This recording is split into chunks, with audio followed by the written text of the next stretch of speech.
Sana lang. Ayun. Ayan. Ay. Kokot na lahat yan. Okay, ngayon sindihan na natin ang kalang. Simulan natin ang pagluluto ng ating ginger chicken alamang sa reporter. Painitan ng kawali. Tapos ilagay na natin ang butter. No? Hindi po mantika yung ating ginamit. Butter po. Ito po yung mas healthy, no? At mas masarap. Yan. Lulusawin natin ang butter. Yan. Unti-unti pong nalulusaw yan. Okay, bahagya po natin hinain ng apoy. Yan. Alright. Yan, palusaw na lahat ang butter. Yun, lusaw na lahat. Ano? Pwede na tayong maglagay ng chicken. Alright, ayun. Ating chicken breast fillet. Yan. Naka-coat po siya ng harina, paminta at asin. Yan.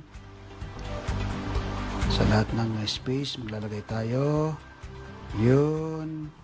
Yun, titingnan natin kung light brown na, pwede nang ibaligtad. Yun, light brown na. Right. Tignan natin lahat. Yun. Isa pa. Yan. Okay. So, ganun din, ano? Dapat ipa-light brown din natin yung kabilang side. Yan. So, ngayon ay kunin na natin. Ayan, pareho na yung magkabilang side. Ayan. Okay, isa na lang. Right, magsasalang tayo ng panibago ngayon. Ayan, another salang. Okay. Alright, dalawa. Tatlo. Apat. Lima. Anim, eksakto siya. Last, 7. So, ayun. Tulad ng ginawa natin sa una, kapag medyo ma-brown-brown na ay babalik na rin natin sa kabilang side. Okay, tayo natin ngayon yan. Maina lang po yung ating kalang, no? Habang hinihintay natin maluto yung ating second batch na yung ating sinalang na pakalawa, gigisay na po natin yung ating sauce, no? So, yan, ang ginagamit natin ay butter sa halip na mantika. Yan. Lulusawin po natin uli yung butter. Yan, lusaw na yung butter natin. Lagyan na natin ang sibuyas. Yan.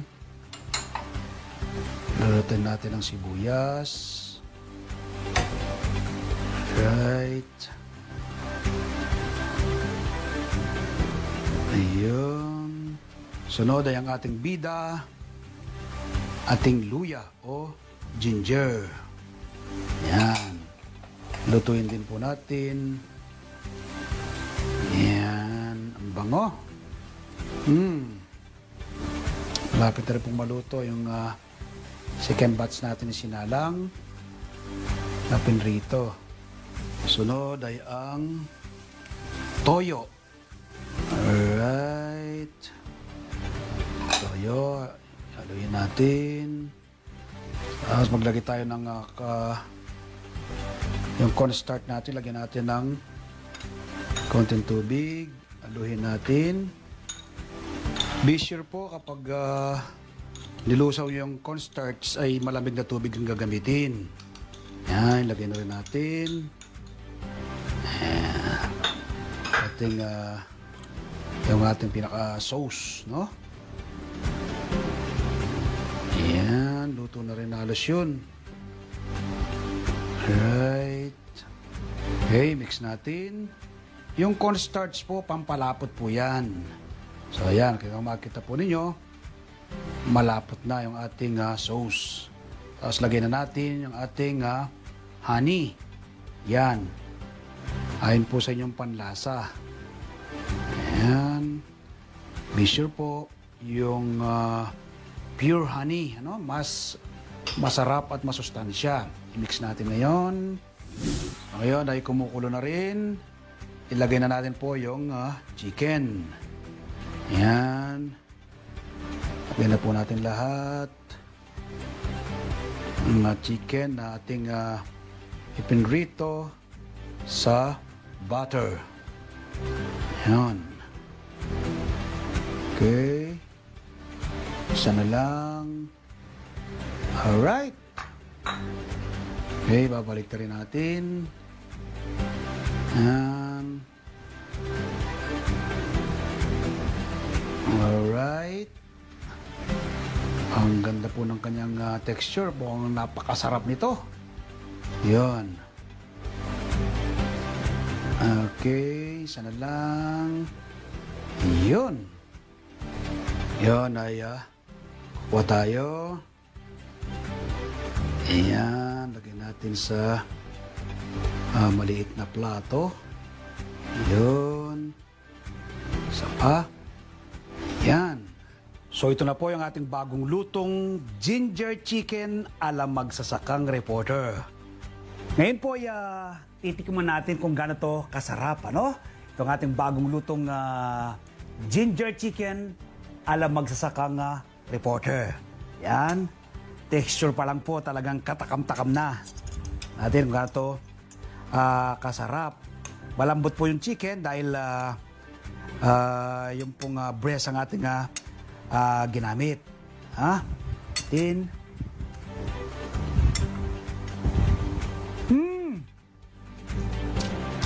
Ang sarap. Lasang-lasa po yung ginger, ano? Tapos yung ating nilagay na honey, no? Lasang-lasa din.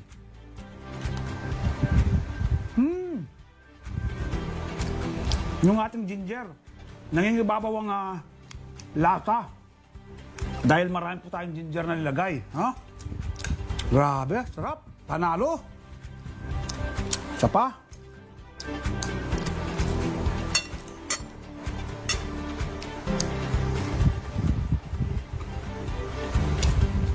Champion. Magluto rin po kayo nito. Tiyak po magugustuhan ng yung buong pamilya. Lalo na po ang iyong mga anak, ano? From garden to table. Kaka-harvest lang po natin ng ginger. Ito po.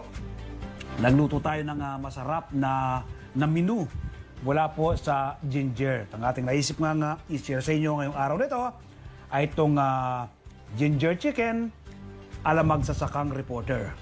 Ako po'y napakarami na ng tanim ng iba't ibang uri ng gulay at prutas. Pero patuloy pa po akong nagtatanim. Ako po kasi naniniwala ng pagkakaroon ng seguridad at pagkain, dapat magsimula sa ating mga tahanan. Food security starts at home. Milyon-milyon ngayon ang nagugutom.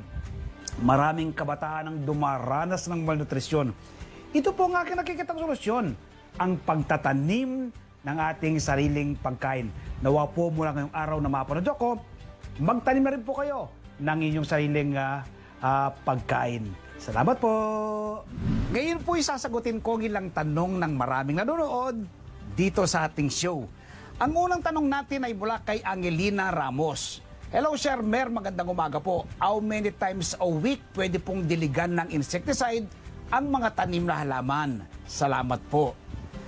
Thank you very much sa Angelina. Akong ginagawa ko once a week, ano? So isang beses sa isang linggo, magandang mag-spray ng insecticide tuwing dapit tapon kapag lubog na yung araw. I-apply mo rin yan sa iyong mga tanim na halaman. Nang sa ganon, hindi sila lapitan ng insekto o posibleng manira sa iyong mga tanim na halaman. Tanong naman mula kay Hermel Gosar. Hello, magsasakang reporter. Pwede rin po ba sa patola at kalabasa ang MSG fertilizer? Salamat po. Thank you very much sa Hermel. Yes, pwede naman. Nasubukan ko na yan sa aking mga tanim. So, pwede mo ring i-apply sa iyong mga tanim na patola at kalabasa. Tanong naman mula kay Lilia Dayrit Recabe. Sir Mer, paano po ba ang paggawa ng fermented fruit juice? Salamat po. Thank you very much sa Lilia. Ito'y pinagsama-samang tatlong uri ng prutas na matatamis. tulad ng saging, mangga at pineapple. Ano? Gayatin mo yan. Pagkagayat mo, lagay mo sa isang timba. 1:1 ang ratio. I-partner mo ng molasses. Kung wala kang makuha molasses, ay brown sugar. I-ferment mo ng 3 weeks. After fermentation, kunin mo yung katas. At ang pag-applyan, isang katas na kutsara ng fermented fruit juice sa 1 liter na tubig. Pwede mo yung i-spray once a week sa iyong mga tanim na halaman. Pampabulaklak at pampabunga ang fermented fruit juice. Tanong naman mula kay Edison Cunanan. Sir Ber, bakit po kaya yung tanim kong labanos ay madaling nagkabulaklak? Hindi ko po napakinabangan ang laman. Salamat po. Thank you very much sa Edison. Kapag nakita mong may laman na yan at kagandaan na yung kanyang laman, mga tansya mo siguro kulang-kulang sa isang dangkal na yung laki ng kanyang laman, i-harvest mo na, no? Kapag hindi mo kasi na-harvest yan, magkakaroon talaga ng flower yung tanim na labanos. So wag mong pabayaang umabot sa ganong sitwasyon. Harvestin mo. Tanong naman mula kay Carmelita Lucana. Hello Sir Mer, ano pong dapat kong ipandilig sa tanim kong guyabano? Yung pong tubig na may kulay. Salamat po. Thank you very much sa Carmelita. No? Pwede kang magdilig ng fermented plant juice. Kapag nag-start naman ng mag-flower at magbunga yan, magdilig ka naman ng fermented fruit juice. Nang sa ganon, lahat ng na-flower, matutuloy lahat into bunga. Yun ang sinasabi mong may kulay na pinandidilig sa ating mga tanim na halaman. Tanong naman mula kay Mimi Concepcion. Hello Sir Mer, same benefits po ba ang probiotic made from fruit molasses? If yes, ilang sukat po sa 1 tablespoon sa 1 liter na tubig? Salamat po. Thank you very much sa Mimi. Yes, pareho yung bisa ng fermented fruit juice, ano? Yung probiotic fertilizer na ating isineshare. Ano? Sa isang kutsara na nagkatas ng probiotic fertilizer, 1 liter na tubig, pwede mo yung ipandilig at pwede mong ipang-spray sa iyong mga tanim na halaman. Tanong naman mula kay Miles Cleopas. Hello Sir Mer, from seeds po ba o sa laman sa pagtatanim ng sibuyas? Salamat po. Thank you very much Miles, from seeds. Ano? Pwede mong ipunla muna yan.